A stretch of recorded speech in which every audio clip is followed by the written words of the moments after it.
बिस्मिल्लाहिर्रहमानिर्रहीम। नाज़रीन ग्रामी, मैं हूं आपका मेज़बान मोहम्मद इरफान और आज आप देख रहे हैं इरफान एडेट ऑफिशियल। नाज़रीन ग्रामी, आज की इस वीडियो के अंदर हम आपके साथ शेयर करने वाले हैं उस्मान बे के बारे में, यानी उस्मान बे के सीज़न बे के बारे में। यानी उस्मान नाज़रीन ग्रामी, स्कूल उस्मान सीज़न 6 के अंदर एक ऐसी कास्ट होने वाली है जिसके बारे में आपको डिफरेंट करनी।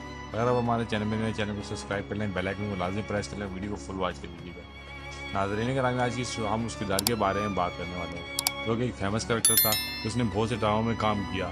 अभी यानी कुल्लू उस्मान सीजन 6 के अंदर आप उसको देखने को मिलेंगे। नाज़रीन ग्रामी, वो किरदार सजू की ड्रामे में काम कर चुका। नाज़रीन ग्रामी, वो किरदार संजार बे का होगा। नाज़रीन ग्रामी, इस किरदार को अहमद अल का किरदार का रोल अदा दिया जाएगा। यानी आपने देखा है कि सीजन 5 से लेकर सीजन 1 तक अहमद के किरदार को नहीं दिखाएगी, यानी बचपन में दिखाएगी और सीजन 5 के अंदर उसकी एंट्री। अब बात करेंगे हम सीजन 6 के बारे में। तो नाज़रीन ग्रामी, पहले हमने एक न्यूज़ सुनी थी जिसके बारे में अहमद अल के बारे में जिक्र किया गया था, यानी अब अहमद अल के बारे में कास्ट होगी और इसमें बहुत अच्छा किरदार अदा करेगा।